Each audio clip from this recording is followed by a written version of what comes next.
Halo teman-teman, apa kabar? Semoga kita semua selalu dalam kondisi yang sehat dan mampu beraktivitas dengan baik.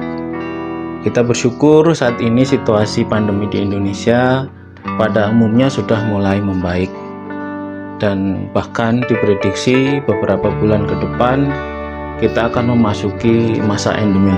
Artinya kehidupan kita berangsur-angsur akan kembali normal.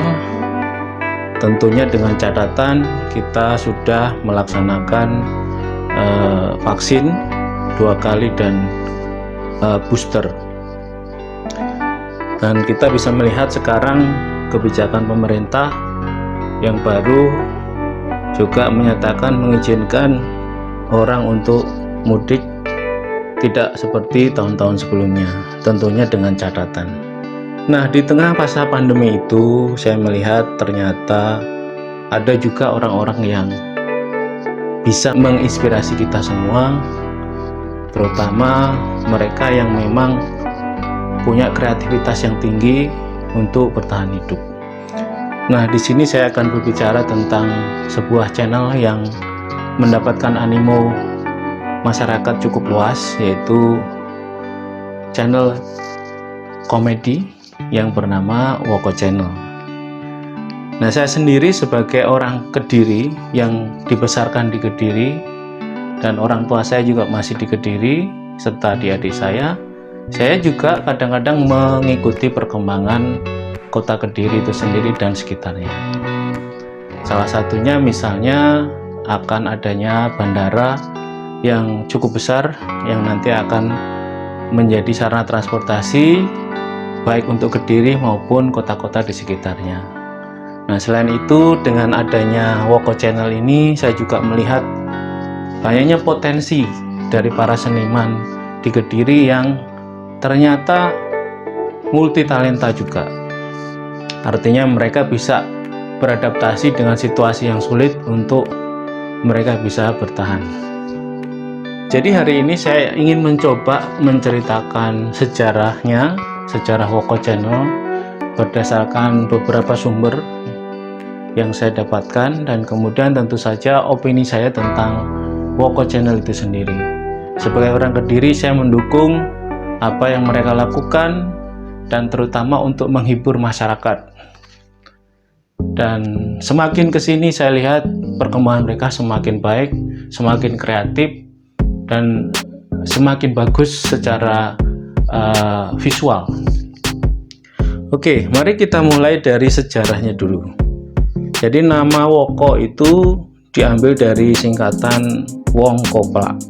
Wong Koplak dari kata Wong itu artinya orang, Koplak itu artinya bisa dianggap gila.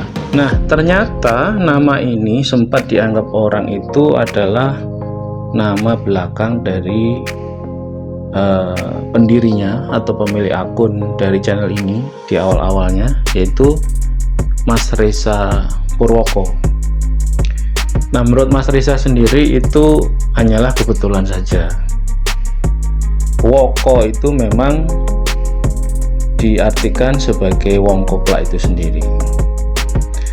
Nah, jadi sejarahnya itu mereka membuat konten komedi itu dari sekedar iseng ya, pada waktu mereka memiliki waktu luang. Kemudian mereka juga suka bercanda, suka humor, dan pada saat mereka lagi nongkrong pada waktu malam hari itu tercetuslah ide untuk membuat konten humor atau komedi. Dan semua orang yang terlibat di dalam pembuatan konten ini memang itu tidak memiliki pengalaman sebagai pelawak atau komedian. Jadi dari Mas Reza sendiri itu adalah musisi dangdut di Kediri, dan teman-temannya juga adalah para seniman. Woko Channel ini pertama kali mengunggah kontennya itu yang berjudul Pentol Seharga 20 Juta. Nah, jadi dengan munculnya konten pertama itu, mereka memiliki komitmen bahwa selama pandemi itu mereka akan membuat konten-konten untuk masyarakat berupa humor atau komedi.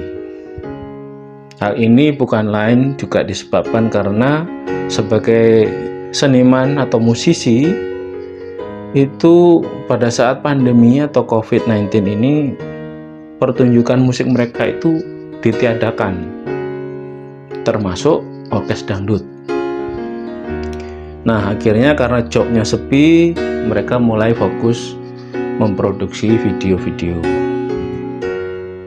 Nah, ternyata selama hampir 2 tahun Woko Channel itu tampil di YouTube, ternyata karya-karya mereka itu direspon secara positif oleh masyarakat. Nah, itu sejarah awalnya.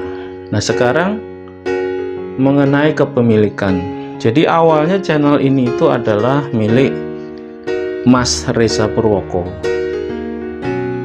akun dari Mas Reza Purwoko itu sendiri. Namun setelah berhasil dimonetisasi, kemudian diubah menjadi milik bersama. Jadi sekarang pemilik resmi dari Woko Channel itu ada 4 orang: Mas Reza Purwoko, Mas Agung Sutrisno atau kita kenal sebagai Gendut, Pak Wiono, kita kenal sebagai Pak Senton, dan Heri Chandra, kita kenal sebagai Mugiti.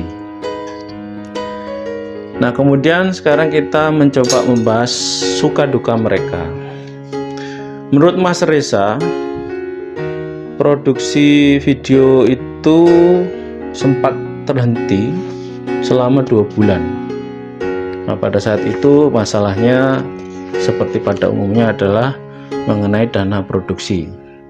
Makanya uploadnya itu tidak bisa rutin seminggu sekali, tetapi hanya 1 bulan sekali. Bahkan pada saat awal itu sudah bisa dimonetisasi, ternyata dana produksinya juga belum mencukupi. Nah, prinsip beliau adalah pada saat membuat channel YouTube itu tidak boleh terlalu fokus kepada uang. Jadi prinsipnya Mas Reza adalah YouTube itu ya dianggap sebagai hiburan saja. Seperti misalnya kita memiliki akun Facebook yang kita upload setiap hari keseharian kita, dan kita tidak merasa terbeban untuk itu. Nah, sekarang kita bicara tentang proses kreatif dari Woko Channel itu sendiri. Dalam proses kreatifnya itu tentu saja membutuhkan kesabaran, terutama pada saat membangun ide cerita atau mencari ide cerita itu sendiri. Nah, menurut Mas Reza, gagasannya itu biasanya malah datang dari komentar netizen. Nah, jadi di sini Mas Reza itu sebagai sutradara, penulis, sekaligus pembuat alur cerita. Nah, setelah semuanya selesai, setelah kisahnya itu sudah terlihat benang merahnya, maka diserahkan kepada Pak Senton dan Pak Endut, yang kemudian dibuatlah dialog setelah itu dengan ditambah humor-humor berbahasa Jawa. Nah, bagaimana dengan tokoh yang lain? Nah, mereka tinggal menyesuaikan dengan peran masing-masing.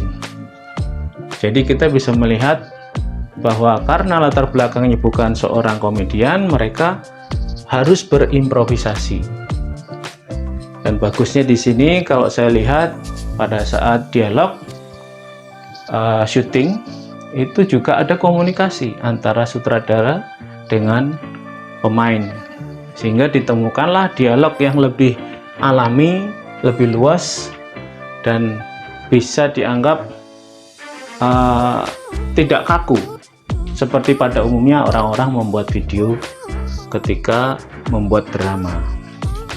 Makanya kita melihat Woko Channel ini terlihat lebih alami pada saat mereka berdialog. Nah, sekarang kita akan bicara tentang tokoh-tokoh cerita yang ada di Woko Channel. Jadi di sini ada tokoh utama, yaitu mereka adalah Pak Gendut, kemudian Mukidi Plonto, Pak No, dan Penyok. Bagaimana dengan karakter yang lain?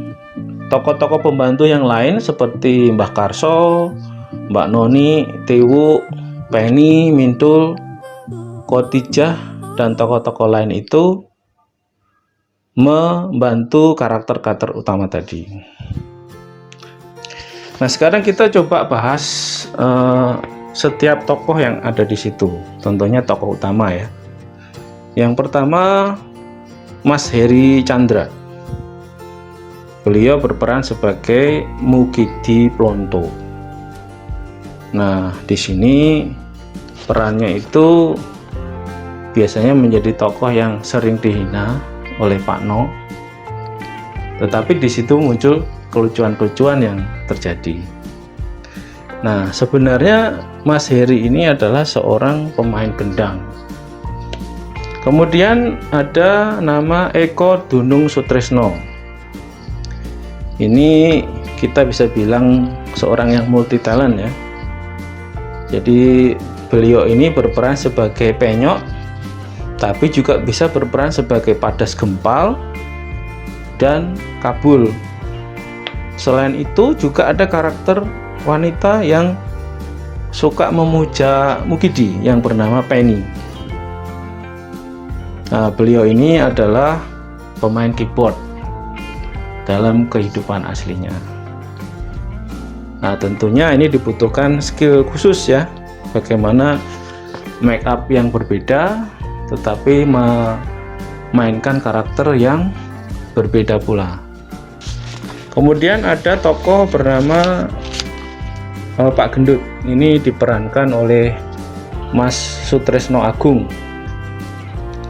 Nah, di sini termasuk tokoh yang sangat lucu ya, karena dari fisiknya, dari cara dia berbicara, dari cara berdialog atau isi dialog itu sendiri membuat orang menjadi tertawa, dan kita bisa merasakan itu kalau kita bisa mengerti bahasa Jawa dalam konteks mereka. Nah, apa pekerjaan Mas Sutresno Agung ini sebenarnya? Beliau adalah seorang MC atau Master of Ceremony dari sebuah orkes dangdut. Jadi sudah biasa berbicara di depan banyak orang. Kemudian yang tokoh terakhir itu adalah Bapak Wiono. Nah, ini juga seorang yang multi talent karena memerankan lebih dari satu karakter. Nah, cenderungan beliau di peran ini adalah berperan yang kejam dengan kata-katanya, dengan kalimat-kalimatnya, tetapi menghibur atau lucu. Dan beliau berperan sebagai Pak No, sebagai Senton, dan Mbah Karso. Dan ini juga membutuhkan kemampuan penokohan yang baik. Nah, dari tokoh-tokoh utama itu muncullah jargon-jargon yang mereka sampaikan, dan masing-masing karakter itu memiliki jargonnya sendiri. Nah, ini juga yang membuat orang tertarik. Nah, bagaimana mereka bisa sukses? Yang pertama, tentu saja dari jargon tadi itu orang menjadi lebih kenal dan bahkan meniru dalam kehidupan sehari-hari ya. Selain itu, kesuksesan itu juga diraih karena sempat berkolaborasi juga dengan YouTuber lain, misalnya Mas Agus Kotak. Nah, tentunya Mas Agus Kotak ini kan sudah dikenal oleh masyarakat, terutama masyarakat Jawa, dengan channel komedinya. Dan saat ini kita juga tahu bahwa tren untuk menjadi terkenal itu juga atau dikenal orang itu dengan melakukan kolaborasi. Terbukti bahwa kolaborasi itu melahirkan sebuah pencapaian yang baik. Kemudian saya membuat 10 alasan kenapa orang tertarik untuk menonton Woko Channel ini. Yang pertama, menurut saya daya tariknya itu adalah komedi ini orisinil. Ya, itu berkaitan dengan jargon-jargon yang disampaikan, itu menarik dan gampang diingat. Kemudian hal yang kedua yang saya lihat itu adalah sisi sinematografinya, itu sangat baik, terutama dari sisi pengambilan gambar pada saat dialog itu. Ya, mungkin karena lebih dari satu kamera, jadi kita bisa melihat dua sisi, bahkan mungkin dari beberapa sisi, karena adegan juga harus diulang-ulang ya. Dan di sini saya anggap sudah seperti pembuatan sinetron ya, sudut-sudut angle pengambilannya itu jadi bagus sekali. Kemudian ada kualitasnya, gambarnya juga jernih. Tentunya ini berkaitan dengan kualitas kamera atau alat untuk menyuting. Dan kemudian terutama juga sisi lainnya adalah penggunaan drone untuk menggambarkan situasi sekitar, misalnya situasi Kediri atau situasi tempat dialog itu sendiri. Hal yang ketiga menurut saya daya tariknya itu adalah bahwa dialognya itu mengandung unsur komedi.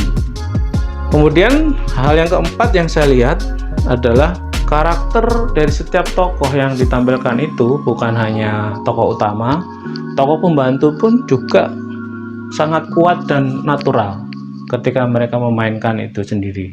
Hal yang kelima yang menurut saya menjadi daya tariknya adalah skenario cerita itu dibuat secara rapi, jelas, dan tentu saja mengandung pesan moral. Oke, hal yang keenam yang saya lihat adalah cerita yang mereka bawakan itu dekat dengan kehidupan sehari-hari masyarakat, terutama masyarakat bawah. Kita bisa melihat misalnya kehidupan para petani, kehidupan seorang penjaga warung, kemudian ada juga orang yang mencetak batu bata, seniman atau tukang tambal ban, bahkan yang sangat dekat menurut saya juga adalah Bang Plecit. Nah, saya tertarik membahas ini karena pada saat saya tinggal di Kediri itu memang itu menjadi sebuah fenomena. Bagaimana masyarakatnya itu berhutang kepada Bang Plecit, dan Bang Plecit ini setiap hari datang untuk menagih. Nah, tentu saja di situ ada kelucuan-kelucuan juga, bagaimana mereka berusaha menghindar dari tagihan-tagihan itu. Nah, itu yang disampaikan oleh Woko Channel ini. Jadi sangat relate, sangat sesuai dengan kenyataan yang ada. Kemudian nomor 7 menurut saya yang menarik itu adalah kreativitas dari para pelaku itu sendiri. Jadi mereka bisa berimprovisasi dengan baik, mereka juga spontan menyampaikan sesuatu yang lucu. Dan kalau kita lihat BTS-nya atau behind the scene-nya pembuatan video itu, pada saat mereka ngobrol sehari-hari pun ternyata mereka juga bercanda. Dan dari situ kita bisa melihat bahwa dialog itu alami terjadi.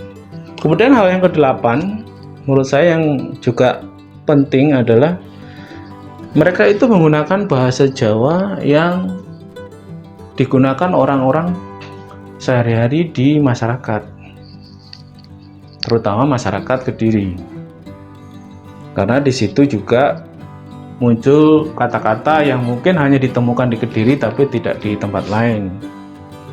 Misalnya kata ngentai. Kata ngentai itu kalau menurut saya mungkin khas dari Kediri ya, dan itu sudah lama sekali saya tidak mendengar.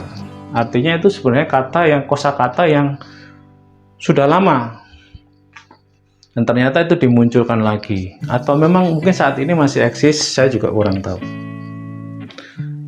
Nah, tetapi menjadi catatan di sini adalah mungkin terlalu banyak kata-kata yang kasar ya. Tentunya boleh mengungkapkan itu sebagai wujud ekspresi, Tetapi ketika itu diungkapkan terlalu sering, ya saya menjadi berpikir, karena yang menonton ini bukan hanya orang dewasa, tapi juga anak-anak. Jadi menurut saya pelan-pelan perlu dikurangi. Nah, meskipun mungkin orang menilai ini adalah salah satu yang lucu, tetapi sebuah komedi itu tidak harus kasar, itu juga menjadi catatan. Ya, bukan saya mau membandingkan, tetapi ketika saya nonton The Pot Jamu Kirun waktu itu karena sifatnya juga lokal ya, Jawa Timur. Menurut saya tampilan itu ketika dilihat banyak orang akan menjadi sebuah edukasi. Mungkin ini satu bentuk opini saya saja. Jadi terserah dari pembuatnya apakah bisa dikurangi kata-kata yang kasar itu, atau itu menjadi ciri khas mereka. Jadi ini sekedar masukan saja. Kemudian tentu saja hal yang penting juga adalah setting lokasi. Saya lihat mereka itu pintar sekali memilih lokasi untuk setiap ide cerita itu. Dan tentunya ini juga ada semacam survei ya. Kalau saya lihat BTS-nya juga seperti itu, bagaimana mereka mencari lokasi yang tepat, atau mereka harus izin dulu pada orang yang punya atau orang yang berwenang di situ. Nah, tentu saja ini juga berkaitan dengan promosi dari kota Kediri itu sendiri. Bagaimana Kediri itu adalah wilayah yang memiliki banyak tempat wisata yang menarik. Ya, salah satunya yang saya lihat di video mereka itu adalah Goa Selomangkleng. Nah, di sini menurut saya akan lebih baik kalau ada hubungan kerjasama juga antara Dinas Pariwisata Kediri dengan Woko Channel. Jadi mereka bisa sekaligus mempromosikan atau juga bisa memudahkan mereka untuk masuk ke lokasi itu untuk membuat video. Yang terakhir, yang sangat penting juga adalah bagaimana mereka mengedit video itu dengan baik, menyatukan satu episode dengan episode lain dengan visual yang bagus dan terutama audio yang profesional. Nah, saya juga sempat melihat foto atau video yang menggambarkan bagaimana mereka syuting di suatu lokasi. Nah, di situ kelihatan persiapannya bagus, eksekusinya juga bagus. Nah, jadi teman-teman, seperti itu. Saya bangga sekali dengan Woko Channel ini, terutama karena bisa menginspirasi orang untuk bisa survive di tengah pandemi, dan terutama bisa menghidupi kehidupan mereka juga secara materi. Dan tetapi saya juga berharap Woko Channel akan semakin baik dan semakin baik, sehingga ini bisa diterima oleh masyarakat. Salah satunya mungkin dengan rutin membuat subtitle, karena meskipun bahasa Jawa itu dinarasikan oleh mayoritas orang Indonesia, tetapi mungkin ada orang yang tidak menggunakan bahasa Jawa atau tidak mengerti bahasa Jawa yang ingin nonton juga. Tentunya agak sulit ya sebenarnya komedi itu ketika orang tidak memahami konteks bahasa itu. Tetapi pelan-pelan semoga Woko Channel itu mendapatkan animo yang lebih besar lagi secara nasional dari masyarakat Indonesia. Tetap berkarya Woko Channel, saya selalu mendukung sebagai orang Kediri, dan semakin kreatif. Sampai jumpa.